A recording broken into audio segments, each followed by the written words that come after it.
You, John Fitzgerald Kennedy, do solemnly swear. I, John Fitzgerald Kennedy, do solemnly swear. That you will faithfully execute the office of President of the United States. That I will faithfully execute the office of President of the United States. And will, to the best of your ability.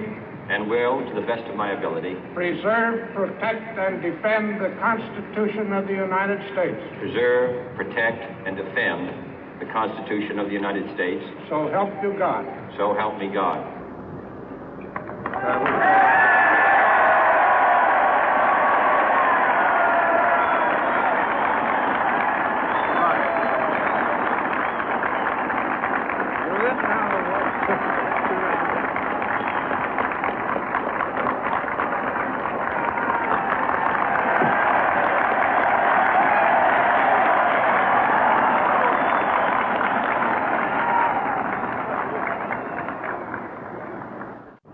Vice President Johnson, Mr. Speaker, Mr. Chief Justice, President Eisenhower, Vice President Nixon, President Truman, Reverend clergy, fellow citizens.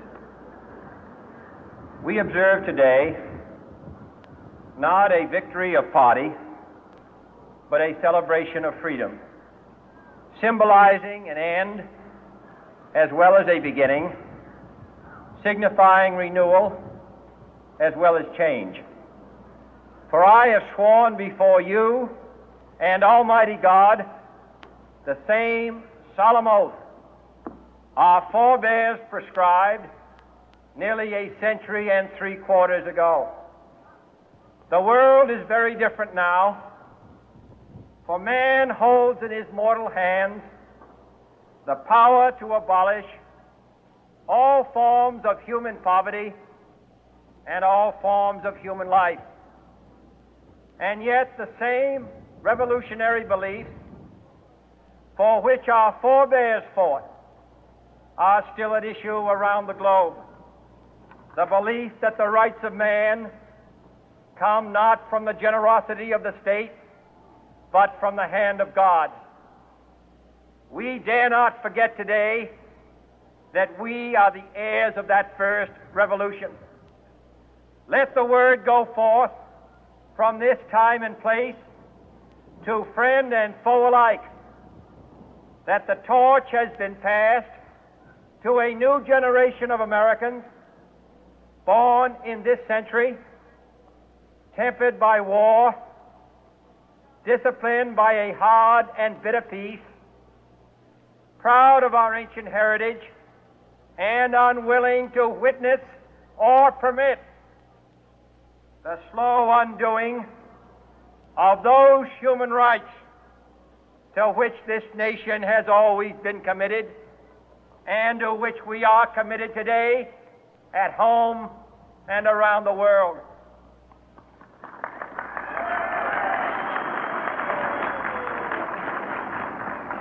Let every nation know, whether it wishes us well or ill, that we shall pay any price, bear any burden, meet any hardship, support any friend, oppose any foe to assure the survival and the success of liberty.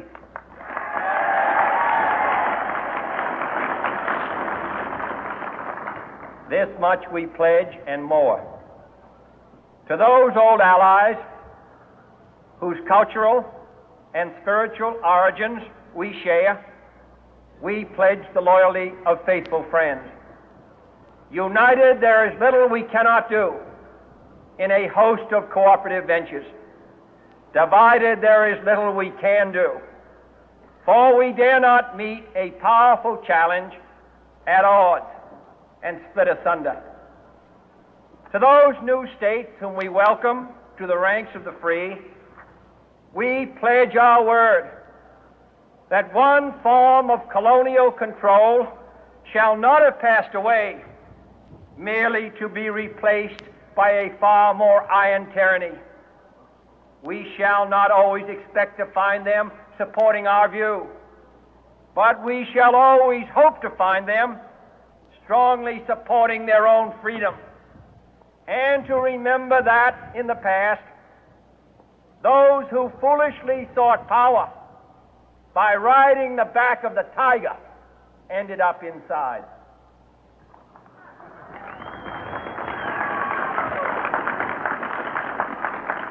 To those people in the huts and villages of half the globe struggling to break the bonds of mass misery, we pledge our best efforts to help them help themselves for whatever period is required, not because the communists may be doing it, not because we seek their votes, but because it is right. If a free society cannot help the many who are poor, it cannot save the few who are rich.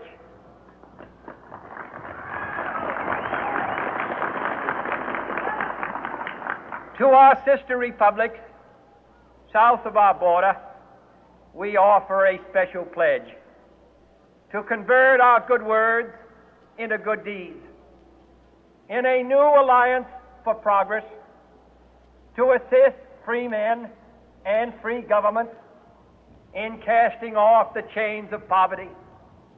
But this peaceful revolution of hope cannot become the prey of hostile powers. Let all our neighbors know that we shall join with them to oppose aggression or subversion anywhere in the Americas. And let every other power know that this hemisphere intends to remain the master of its own house.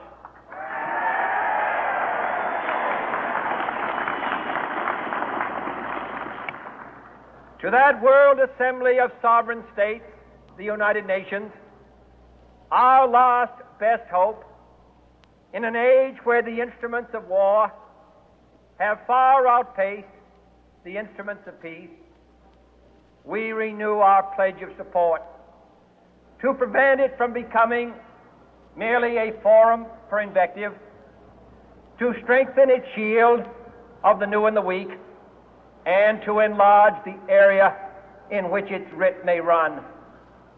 Finally, to those nations who would make themselves our adversary, we offer not a pledge, but a request that both sides begin anew the quest for peace. Before the dark powers of destruction, unleashed by science, engulf all humanity in planned or accidental self-destruction, we dare not tempt them with weakness, for only when our arms are sufficient beyond doubt can we be certain beyond doubt that they will never be employed.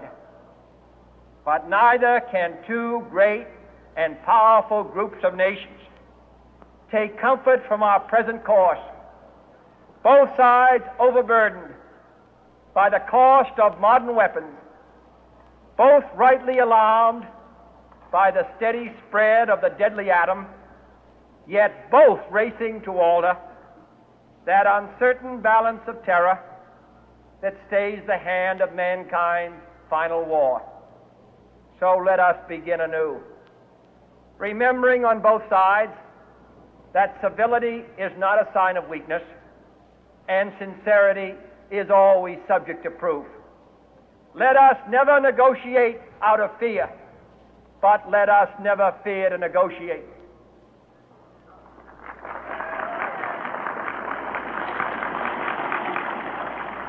Let both sides explore what problems unite us, instead of belaboring those problems which divide us. Let both sides, for the first time, formulate serious and precise proposals for the inspection and control of arms, and bring the absolute power to destroy other nations under the absolute control of all nations.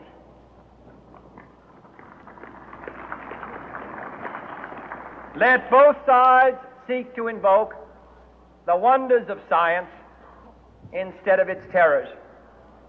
Together, let us explore the stars, conquer the deserts, eradicate disease, tap the ocean depths, and encourage the arts and commerce. Let both sides unite to heed in all corners of the earth the command of Isaiah to undo the heavy burden and let the oppressed go free. And if a beachhead of cooperation may push back the jungle of suspicion, let both sides join in creating a new endeavor